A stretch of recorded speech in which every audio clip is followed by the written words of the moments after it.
சூரியனை பாத்துங்க. அரிசி போடுறோம், பால் ஊத்தணும், ஊத்திக்க. முடிஞ்சு போச்சு, விசில் வரப்போகுது.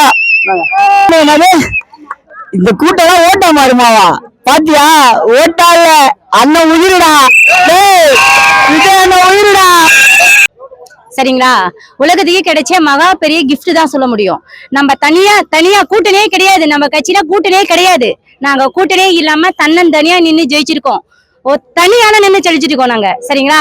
இதுக்கெல்லாம் பாத்தீங்கன்னாக்கா அசிங்க அவமானப்படுவோம்னு நாங்க எந்த அளவுக்கு கண்ணீர் விட்டோமோ அதுக்கெல்லாம் எங்களுக்கு கடவுள் கொடுத்த கிஃப்ட் தான். நாங்க வெற்றி கொடி நாங்க சொல்ல தெரியல, சொல்லையும் வார்த்தை இல்ல. அந்த அளவுக்கு சந்தோஷப்படுறோம். உலகமே சந்தோஷத்துல நிக்குது. சரிங்களா? நெக்ஸ்ட் பாத்தீங்கன்னா இது வரைக்கும் காண முடியாத அளவுக்கு மக்களுக்காகவே வந்தவர் தான் எங்க விஜய். மக்களுக்காக நல்ல ஒரு உதவி செய்யணும். அவரோட எதிர்பார்ப்பு என்ன? மக்கள் இதை நிறைய மக்கள் பாத்தீங்கன்னாக்கா ஏகப்பட்ட பிரச்சனையை தீர்க்க முடியாம இருக்காங்க. முதல்ல பாத்தீங்கன்னாக்கா பெண்கள் பாதுகாப்பு முக்கியம். பெண்கள் பாதுகாப்பே கிடையாது. அதுக்காக தான் இப்ப பாத்தீங்கன்னாக்கா அது பஸ் முதலடி கொடுப்பாரு அவரு. ரெண்டாவது பாத்தீங்கன்னா வீடு இல்லாம இருக்காங்க சொல்லிட்டு, பட்டா இல்லாம சொல்லிட்டு கோயில் மண்ணை புறம்போக தெரிஞ்சுட்டு இருக்காங்கல்ல, மண்ணே கொடுக்காம வீடே இல்லாம அவங்களுக்கு எல்லாம் ரெண்டாவது கட்டமா அவர் முதலடி எடுத்து வைப்பாரு. அடுத்தது பாத்தீங்கன்னா அவர் சொன்ன வார்த்தை காப்பாத்துவாரு. ஒரே வார்த்தை சொன்னார் பாருங்க அவரு. அவர் ஒரு வார்த்தை சொன்ன, ஒரு வாய்ப்பு கொடுங்க, என் ஒரு பேச்சு கேளுங்க, அடுத்த வருஷம் ஃபுல்லா நான் சாவளுக்கும் உங்க பேச்ச கேட்கணும்னு சொன்னார். பாத்தீங்களா? அதுக்காக அவர் வருவாரு, எங்களை பார்க்க வருவாரு. இப்ப சூரியன் பாத்துனா பாத்துங்க. லாஸ்ட் பால் ஊத்தலாம், பால் ஊத்திங்க.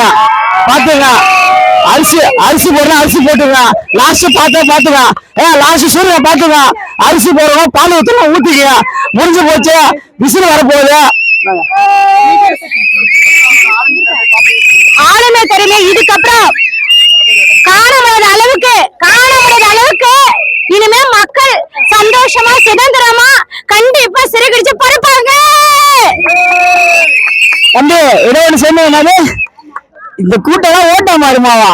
பாத்தியா, ஓட்டால அண்ணன் உயிரிடா, இது அண்ணன் உயிரிடா. எங்களை தற்கொலைன்னு சொன்னவங்களுக்கு இன்னைக்கு நாங்க யாருன்னு உங்களுக்கு நேபிச்சு காமிச்சிட்டோமா? என்ன சொன்னீங்க? தற்கொலை எல்லாம் ஓட்டா மாறுச்சா? இன்னைக்கு என்ன பண்ணுவீங்க நீங்க? அதை மட்டும் கிடையாது, சும்மா குழந்தை ஒண்ணுமே தெரியாத அரசியல் பத்தி இவரெல்லாம் வந்து என்ன பண்ண போறாரு? நாங்கெல்லாம் ஜோலி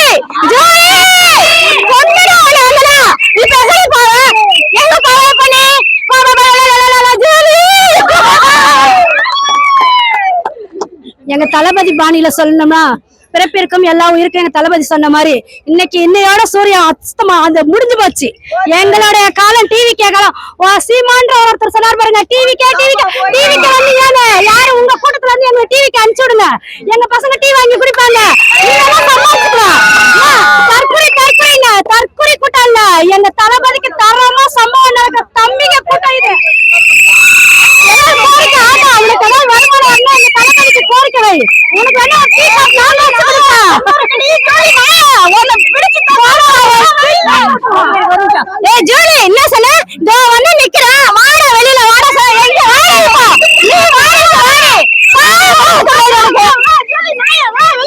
எங்க அண்ணனோட ஆட்சி மக்களோட ஆட்சியா இருக்கும்.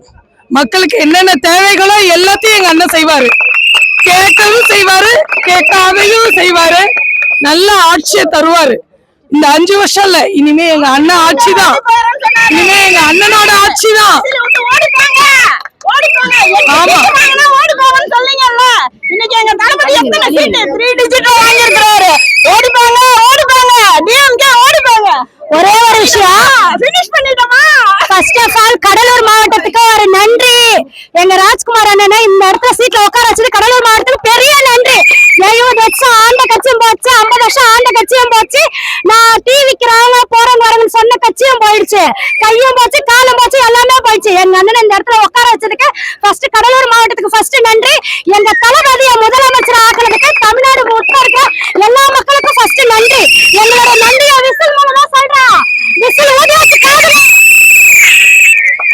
கடலூருக்கு வர முடியாம, எங்க தளபதிய கடலூருக்கு வர முடியாம எத்தனை டைம் தடுத்தீங்க? 3 டைம் தடுத்தீங்க. இனி யாரால தடுக்க முடியும்? ஜனநாயகத்தை பார்த்த முடக்கணுங்கல்ல, என்ன பண்ண முடியும்? இனிமே என்ன பண்ண முடியும்? நீங்க அவர் நினைச்சானா எல்லாரும் வீட்டுக்கு வருவாரு, என்ன பண்ணுவீங்க? எங்க சிங்கா வந்து ஜெயிச்சுச்சா எங்க சிங்கம் ஜெயிச்சா பள்ளிக்கூட்டம் தோத்தீங்களா ஓடி போயிடுங்க அப்படியே. எங்க அண்ணா வந்தாருன்னா கடலூருக்கு பஸ் ஸ்டாண்ட் இங்க கொண்டு வருவாரு, மக்கள் பயன்படுத்துற இடத்துல பஸ் ஸ்டாண்ட கொண்டு வருவாரு. கண்டிப்பா அதை முந்திரி கூட கண்டிப்பா ஆக்கிடுவோம். மக்களே நீங்க பயப்பட வேண்டாம், எங்க அண்ணன் கண்டிப்பா செய்வாரு. எங்க ராஜ்குமார் அண்ணனோட முதல் உறுதியே அதுதான், கண்டிப்பா செய்வாரு, பயப்படாதீங்க. லாஸ்டா சொல்லிக்கிறது என்னன்னா, கண்டிப்பா விஜய் அண்ணா வந்தாங்கனாக்கா இந்த அவர் சொன்ன வார்த்தையை காப்பாத்துவாரு. அது மட்டும் இல்லாம அவர் பேசின ஒரு வார்த்தையை கண்டிப்பா நிறைவேற்றுவாரு. அதை மட்டும் நான் சொல்லிக்கிறேன்.